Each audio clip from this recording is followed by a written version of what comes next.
How to fix the Instagram cannot change username problem.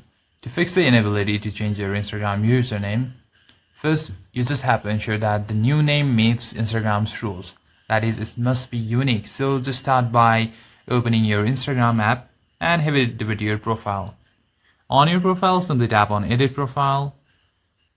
And that's it, guys. You have the option to just edit it. You just have to note that you'll be able to change your username back to the original for only another 14 days. And you can edit your username up to 5 times in 30 minutes.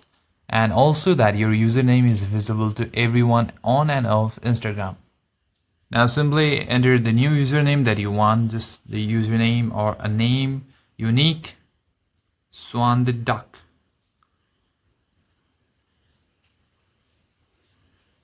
And wait for some time. And if the username is taken, you won't be allowed to put the username. So just add crazy numbers or any symbols to see if it is not taken. And luckily it is not taken, so simply tap on the tick mark. And there you have it. Your new username is already in place. And you can just scroll and you'll find the new username right over here. And that's it. Thank you for watching this video. If you found this video useful, consider liking and subscribing to the channel. I'll see you in the next one.